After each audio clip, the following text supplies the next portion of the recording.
The New York Giants are through 5 days of training camp. What's been working so far for offense and defense? We're going to talk about that and a whole lot more on today's Locked On Giants podcast.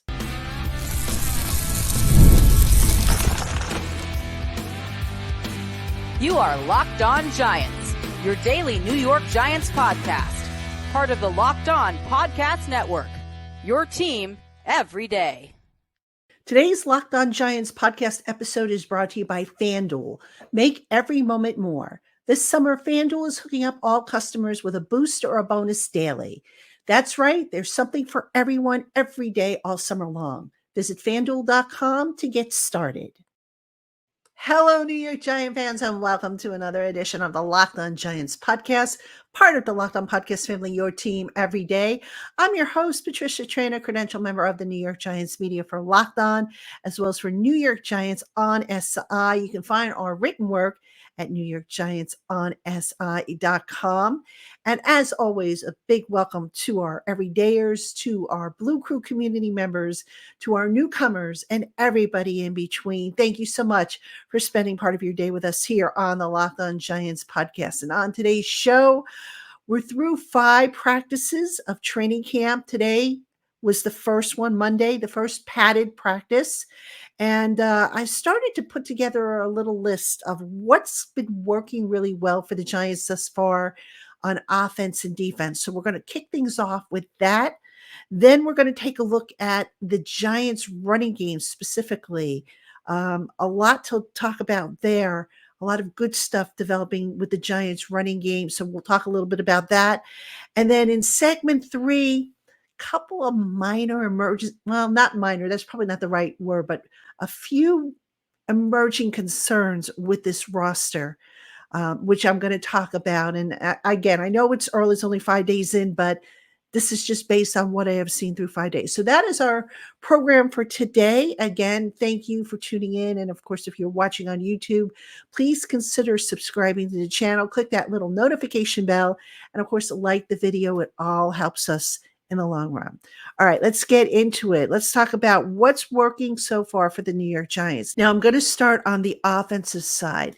Head coach Brian Daboll has been trying a variety of different things. Daboll, of course, has been calling the plays basically dating back to the spring. And he's been trying a variety of different things in terms of, different tempos, pre-snap motion, all that, different things, direct snaps to running backs and whatnot, wildcats and trick plays and all that stuff. So I've been taking notes as to where they've had success and where they haven't. And one of the things I want to mention before I get into the specifics is that usually in the first week or so, the first 5-6 practices of summer training camp, usually you say that the defense is ahead of the offense. And this year, you really can't say that about the New York Giants. I'm not saying that the offense is polished by any stretch of the imagination, but they're not getting their, lunch money taken from them by the defense. Because usually, the defense has the advantage and they're usually a little further ahead than the offense. And that's not a knock on the defense, by the way, because, it's a new system or anything like that. It's just little things that Brian Daboll, who is calling the plays and will be calling the plays, if it's just a matter of time before he makes it official, just little things that he's been doing that have enabled the offense to have a competitive edge. All right, so let's talk about some of them. There's pre-snap motion. Now, pre-snap motion is not something that they can do on every play. I went and I had a conversation actually with quarterback Drew Lock about pre-snap motion. I'm going to write an article about that over on NewYorkGiantsOnSI.com. And we talked about the different benefits pre-snap motion gives to a quarterback. And Drew was very, very kind, very technical actually in describing the benefits. But in a nutshell, what that does for a quarterback is it gives him a little bit of a competitive edge in that he can determine if it's going to be man coverage, is it going to be zone coverage, or, what exactly is he looking at? And I asked Drew, I said to him, what about when the defense disguises stuff, this pre-snap motion kind of unveil or peel back the veil, if you will, of the disguise of the defense? And he said that it does. So, one of the things that the pre-snap motion has been doing, I think, Daniel Jones on the shorter passes that he's thrown, he's looked a lot better. Quicker decisions, the ball's coming out of his hand. He's having more success with the plays. I mean, and even some of the deeper passes that he's thrown, which may not be, always complete or might not be pretty or dots or anything like that. The fact of the matter is Jones has at least been going in the right, vicinity with the ball. So he's making a little bit better in terms of the reads. It's just the timing is off, and that split second of hesitation. Just, again, it goes back to the whole processing thing. Like, he sees what he sees, and it's like, okay, am I really seeing it, or is something going to happen? So, pre-snap motion is definitely helping the quarterbacks. It's not something that, again, that they can do on every play, but it's something that, has given them somewhat of a competitive edge. Another thing that has helped the offense is the change in tempo. All right. So by that, I mean, there are times when the Giants skip the huddle and they go right to the line of scrimmage. There are other times when they just rush right to, when they get in the huddle and then they break, and rather than stroll to the line of scrimmage, they're running to the line of scrimmage, which is forcing the defense to be like, oh my God, we better get set. So they're changing up the tempo to keep the defense off balance. And we have seen a few plays in these first few practices where by changing up that tempo, speeding it up, the defense isn't set. And that has resulted in receivers getting wide open. That has resulted in, running backs, boom, hitting the hole, having no problem finding a hole or a crease. There's been some trickery done with this offense. I mean, just so much that Dable has been doing. And again, it's not something you can do every play, but to change things up a little bit. I asked Dable about it. And as always, he said, oh, we're just trying different things right now. And I'm like, yeah, okay. The time to experiment was in the spring. This is some of what we're going to probably see moving forward. We're going to see creativity. We're going to see pre-snap motion. We're going to see change of tempo. Just a lot of creativity from Dable. And, is it going to help the offense? I think it will. I think, and I've been talking about, Daniel Jones struggling with the deep pass and, the downfield reads and stuff like that. Part of it is throwing the ball maybe a tick or 2 seconds late. Part of it has also been timing. This offense is so heavily reliant on timing, especially for the deep passes. And, to a degree, that's something that Jones and his receivers need to really work out, because look, they haven't been in pads except for, Monday. They haven't really, had a pass rush to worry about until, again, the pads went on. So, the hope is that all this will kind of click for the offense, and come opening week, they will be a lot better. They'll be able to keep the defense off balance. Now, I also want to talk about what's been working for the defense. And this was something, having watched Wink Martindale's defense for 2 years and seeing all the fancy blitzing and, the trickery and stuff like that, I always thought to myself, what if they made it simpler? Well, folks, Shane Bowen is making it simpler. All right. The 7-man rush is pretty much getting the job done as far as, rushing and getting into the backfield. And you know what? There's fewer busted coverages, less confusion. So all of this is kind of helping this defense. I mean, they're still not playing as fast as they could be, because they're still, kind of grasping the concepts of this defense. But, the simpler 7-man rush on the pass rush, I think, is helping. There's less thinking going on, a little bit more reacting. And I spoke with Azeez Ojulari today about that. And he basically said, yeah, now it's like, okay, you've got your job to do, you do it. And that's that, whereas maybe in the past, if somebody missed down their job because of the complexity of the defense, Now the nearest guy felt obligated to clean up the mess. So there's a little bit, it's a little smoother. It's not, again, perfected like the offense, but it's kind of coming together. And I'm curious to see really how it continues to progress, not just this week, but next week against the Lions. That's going to be a really, really good test for this Giants team. How does this all come together when the Lions come to town? So we will see how that shapes up. All right, coming up next, the running game.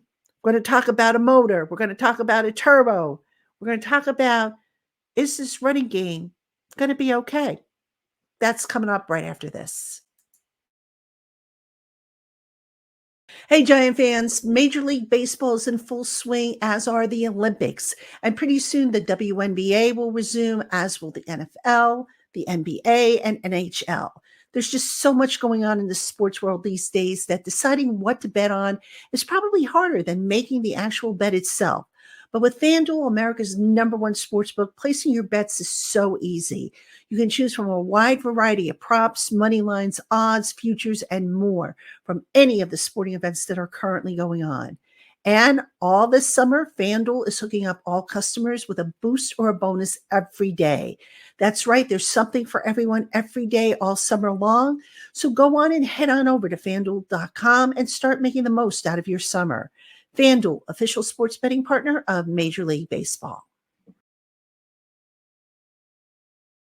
All right, everybody, welcome back to the Locked On Giants podcast. I'm your host, Patricia Traina, taking you inside Giants training camp all this month, as well as into August. A lot to talk about. And as long as there's a practice, I will get you a show. So there is a padded practice on Tuesday. There's also the series finale of Hard Knocks. So we'll probably talk about that on the next show. Wednesday, the Giants are off, so we'll probably take that day off too. And then they have practice Thursday. They're in shorts and shells. Friday, they're back in pads.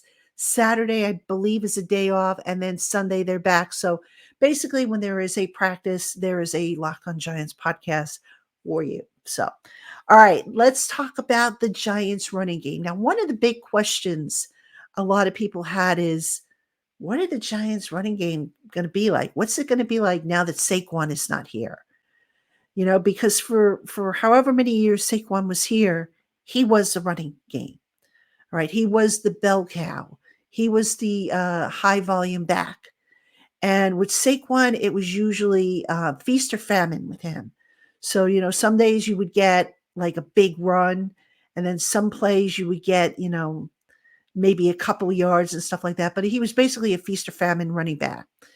Folks, I'm here to tell you that through 5 practices of summer, and we were really able to see this and appreciate it on Monday with the pads on, this Giants running game, it's not sexy like, it was with Saquon here. But you know what, folks? It's not as bad as you would think. All right. So you've got Devin Singletary, nicknamed Motor. Guy can run between the tackles. He could bounce it outside. Very patient runner. Knows when to say when, which Saquon didn't always seem to, know, unfortunately. You've got Tyrone Tracy Jr., the rookie draft pick from this year. This kid, folks, I would be shocked if he is not RB2 by the time camp is done. I just feel that he brings so much more dynamics to the running game than, say, Eric Gray does. Not a knock on Eric Gray, but, Tyrone Tracy, just watching him navigate through, traffic versus Eric Gray, you can just see there's enough of a difference. And Tyrone Tracy, a receiver out of the backfield, that's an added bonus, obviously. So, I really like what I've seen of him, and I would not be surprised if he's RB2. Now, here's the question. Do the Giants keep 3 running backs and then maybe keep the 4th one on the practice squad, or they look to keep 4? I think it is possible. It is possible that they keep 3 on the main roster and 1 on the practice squad, because they're going to need to steal a spot if they want to keep three quarterbacks. And I think where they steal the spot is at running back. That's as of this recording, as of this particular date, which is July 29th, as I'm recording this. All right. So if it comes down to Eric Gray versus Dante Turbo Miller, folks, Miller right now, I'm telling you, he has looked really good in camp. I mean, the speed that this kid brings, the breakaway speed, the shiftiness to get out of traffic and avoid tackles and break tackles. I mean, between him and Tracy, you've got two little baby bulls there who can get out of trouble. All right. And I just think that if the Giants go with three running backs, which is a possibility, let's not rule it out. Maybe Eric Gray goes to the practice squad and they go with those three: Singletary, Tyrone Tracy, and Dante Miller. Now, I'm curious to see, we haven't really seen a whole lot with the return game on special teams. That's something we're really going to see more of when the Lions come to town for the joint practices. But if I start to see Dante Miller getting more opportunities than, say, Eric Gray, which probably will be the case, because remember, special teams can sometimes, not sometimes, a lot of times it'll decide whether you keep this guy over that guy. So that's why I think, there's a very good possibility that maybe the Giants look to get Eric Gray to the practice squad, just based on what I've seen. And again, this running game, the strength has been to the right side. A lot of the big runs have come running right, where the tight end has been lining up. Chris Manhertz has been doing a pretty good job with the blocking, I might say. So you've got, a running game that is really blue collar. I mean, it almost reminds me a little bit of the old Brandon Jacobs, Ahmad Bradshaw running game. I mean, that running game wasn't really sexy like, the Saquon Barkley version, but it was very blue collar and it was efficient. And I'm not saying that the Giants are going to necessarily have 1,000-yard rushing back. I don't think that will happen, because I think they're going to try and distribute the snaps amongst the committee. But this running game, it was a question mark coming in. I'm starting to feel a lot better about what we've seen from it. And we'll see if it continues. But yeah, some early competition, some early flashes from these guys, and just a lot to like, I think, in terms of, the top three guys as I see them based on the reps that they've been getting. So again, that would be Singletary, that would be Tracy, and of course, Dante Miller. So we'll see if those three are the three that the Giants ultimately go with. All right, coming up next, some emerging concerns. I have a couple that I've got to talk about. I'll tell you what they are right after this. Hey, Giant fans, if you've begun your search for football tickets, but you haven't had any luck, you need to check out GameTime. GameTime has a large inventory of tickets at competitive prices, and they make the buying experience so easy.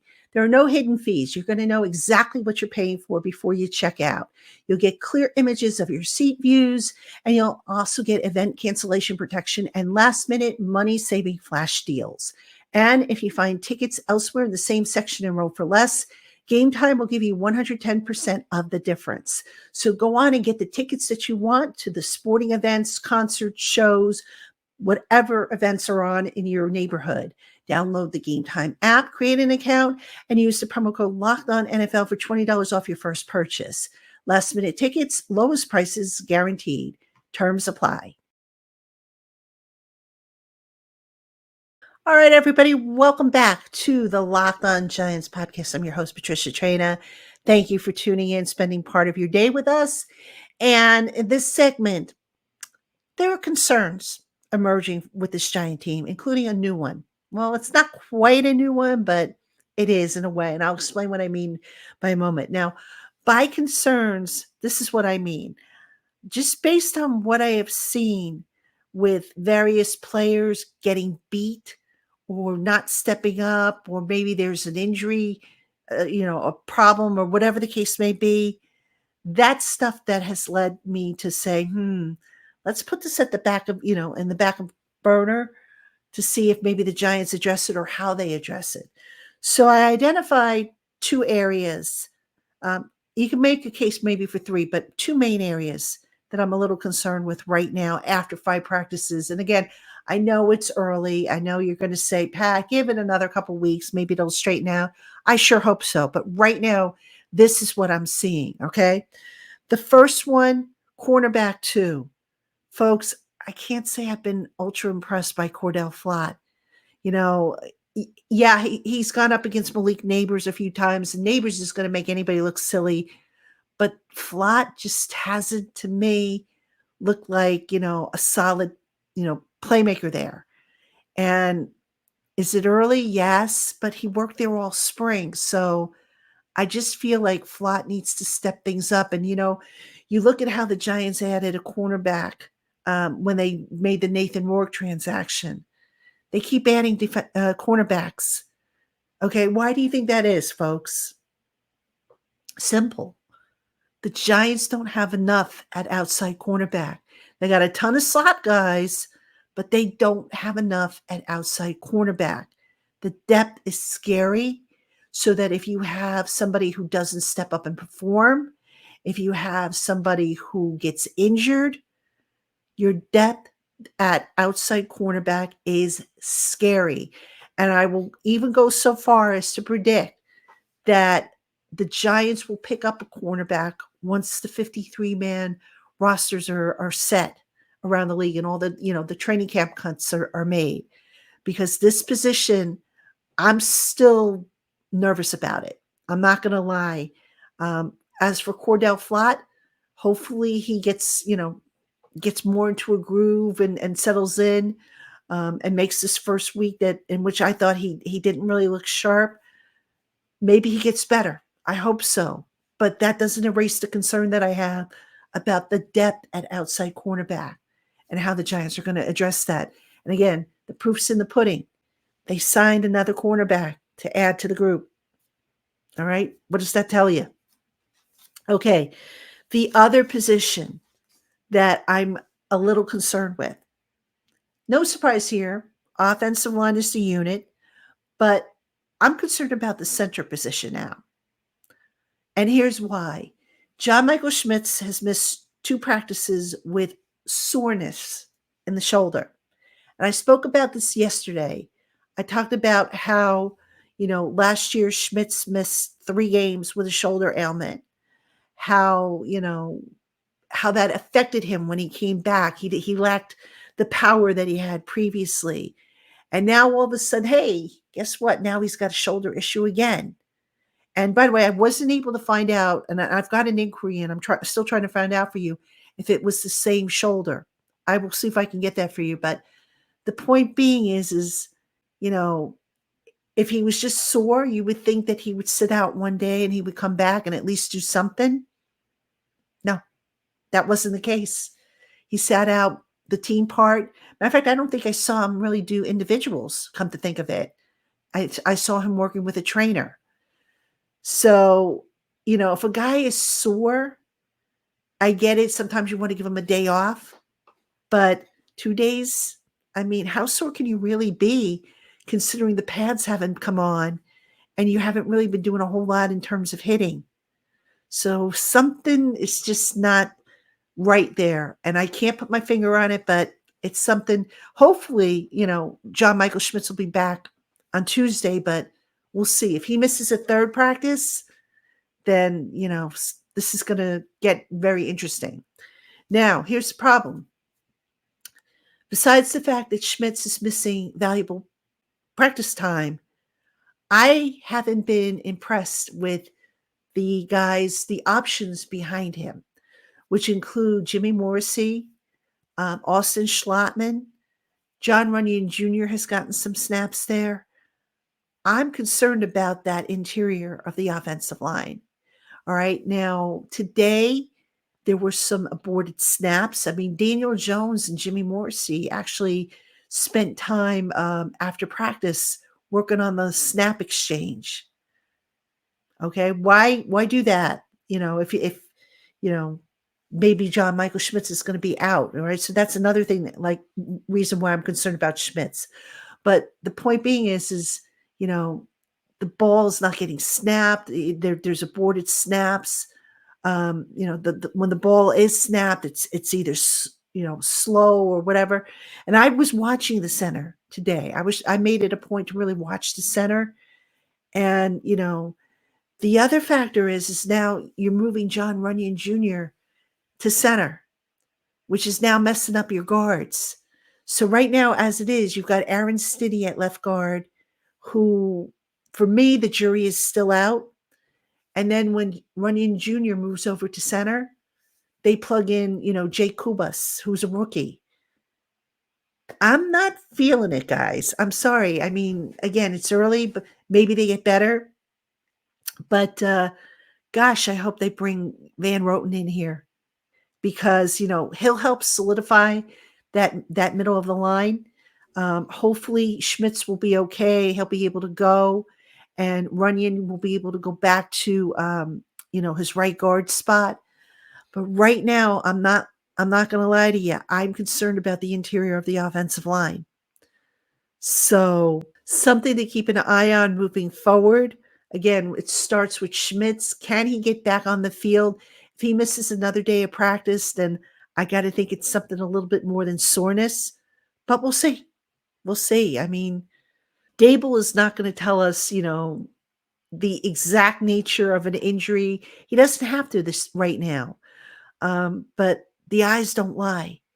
And I don't know, guys. I hope I'm wrong on this. I hope it's much ado about nothing. But given how we've been burned so many times by the offensive line with injuries and stuff like that, I just don't know. I really don't. I wish I had better news to report on that. But one other quick note on the offensive line. Evan Neal was out doing some running today, which was an encouraging sign. But quite honestly, at this point, I think that ship has sailed for him. I think it's going to be Jermaine Illuminor. The longer Illuminor works at that spot, the more likely he's gonna hold on to it. I mean, unless he totally wets the bed, he's going to be your starting right tackle. And maybe that means that Neal becomes your swing tackle if he can get himself healthy. And quite frankly, I would be really surprised if Evan Neal comes off PUP, anytime soon. But we'll see. We'll see. So that's going to do it for this edition of the Locked On Giants podcast. Again, thank you for tuning in. Thank you for all your support. If you're interested in becoming a Blue Crew community member, information is in the show notes. Check it out. It's free 14-day trial. All the details are in the show notes. And speaking of which, after I get done with this, I'm going to send a text out to my Blue Crew community members because I have some information for them that I'm going to share with them. So anyway, thank you for spending time with me here on the Locked On Giants podcast. And I will see you tomorrow after tomorrow's Hard Knocks series finale. We'll have to put the show out then. Take care, everybody.